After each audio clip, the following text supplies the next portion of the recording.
우수근의 한중일 타임즈.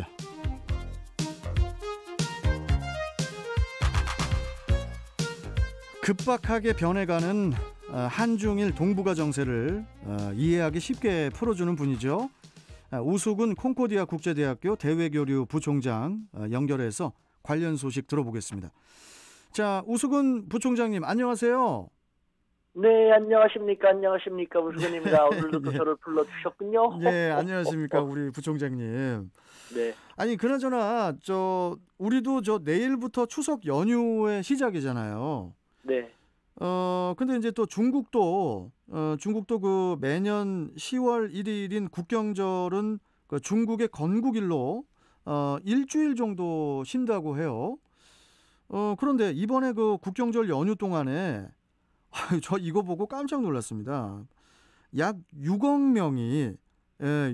명이 그 중국 국내 여행을 떠날 것으로 중국 최대 온라인 여행사 시트립이 전망을 했다고 하는데, 아니 좀 이번에는 좀 민족 대이동은 좀 자제해야 되지 않나요? 코로나가 괜찮을까요, 부총장님? 네, 요번에는 국경절 10월 1일부터 10월 7일하고 겹쳐서 원래 중추절이라고 합니다만 추석은 하루밖에 쉬지 않습니다만 이번에는 일주일 겹쳐서 쉬게 됐습니다. 그래서 그래도 예년보다는 좀 적은, 예년에는 10억이 넘는 인구가 이동하기도 했는데 코로나19 때문에 사람들이 좀 신중한 것 같은데 그래도 6억 명 정도가 이동할 것이다라는 예상이 나올 만큼 우리의 입장에서는 많이 우려가 되는데요. 중국 당국은 신중하게 대실험을 하려는 것이 아닌가라는 생각이 듭니다. 네, 물론 방역에 대한 자신감을 토대로 경제를 더 빠르게 회복시켜보자, 할 수 있다라는 의도에서 여행 가도 좋다라는 것입니다만 그래도 자칫 잘못하면은 걷잡을 수 없이 확산될 수 있지 않습니까? 그렇죠. 이와 같은 모습은 코로나19 초기에 이동을 제한하고 철도와 공항을 봉쇄한 것과는 너무 다른 조치이기 때문에 두고 볼 필요가 있지 않을까라는 생각이 듭니다. 아니 이거 이러다가 또 중국의 발목을 또 잡게 되지 않을까. 1월에도 그 춘절 연휴를 기점으로 해가지고 이 코로나19가 확산이 됐었잖아요. 네네. 이거 걱정이네요. 그러니까 중국은 금방 말씀드린 것처럼 당시와는 너무나 다르게 철저히 당시는 격리 봉쇄했는데 이번에는 한번 부딪혀보자라는 식으로 나오고 있으니까요. 뭘 부딪혀요? 이 코로나를 뭘 부딪혀요? 이게 지금 심각한데. 이거 그러니까 중국 당국에 보관은 그런 것입니다. 자, 한번 부딪혀보자. 우리가 그동안 다양한 측면으로 코로나19와 함께 해왔고 이제 어느 정도 이 코로나19의 정체를 좀 파악하게 됐으니 일단은 만반의 준비를 한 상태에서 한번 해보자 해서 문제가 되면은 다시 격리하고 봉쇄한 다음에 잡으면 되지 않냐. 이와 같은 과정 속에서 우리는 더 내성을 키우고 정체를 더 확실히 규명하게 됨으로써 완전히 종식시키는 쪽으로 더 빠르게 다가가게 되지 않을까라는 그런 희망 섞인, 어떻게 생각하면 이걸 갖다가 진취적이라고도 해야 될지 모르겠는데 여기서 바로 사회주의 국가의 하나의 특징이 나오는 것이죠. 예를 들면은 우리네 민주주의 국가에서는 야당이 있기 때문에 반대, 우려의 목소리가 크면은 잘 못하지 않습니까? 중국은 일당 독재 국가이기 때문에 공산당에서 결정이 되면은 일사천리를 하게 되는 것이죠. 그래서 잘 되면은 민주주의 국가 입장에서는 생각하기 쉽지 않은 커다란 효율을 올리게 되는 것이고, 그렇죠. 안 되면은 걷잡을 수 없이 쉽지 않게 되는, 도 아니면 뭐가 되는 그런 모습을 보게 되는 것이죠. 아니 근데 지금 뭡니까 6억 명 그 명절 대이동뿐만이 아니라 또 부딪혀보자라고 하는 게 또 있더라고요 지금 부총장님. 아 그래요? 네, 중국이 지금 아직 검증이 끝나지 않은 그 코로나19 실험용 백신 있잖아요. 네네네.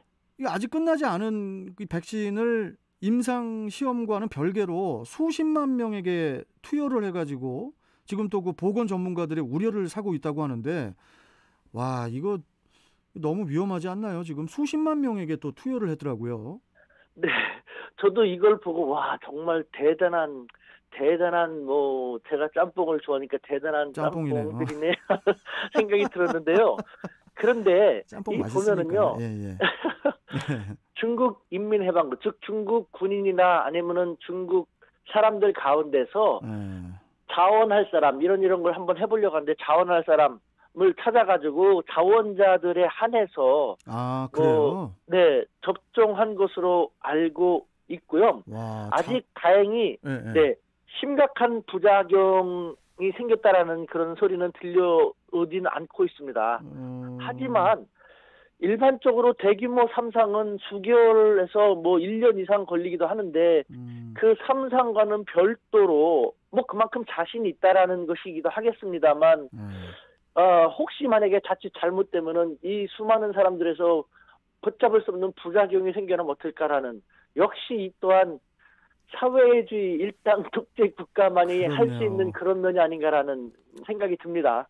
아, 뭐 짬뽕 얘기도 하고 뭐 재밌게 지금 좀 밝게 하고 있지만 지금 너무 지금 좀 걱정이 되고요. 위험의 연속입니다. 지금 중국이.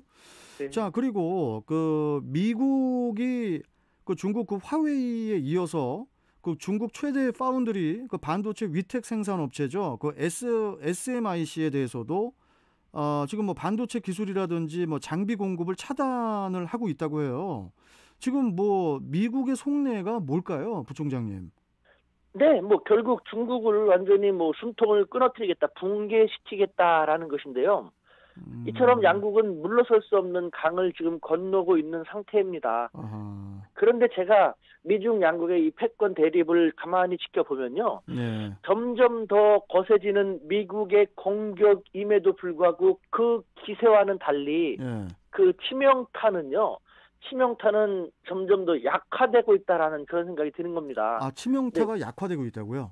예, 그러니까 공격은 전방위적으로 더 강화되고 있습니다만 그러니까요.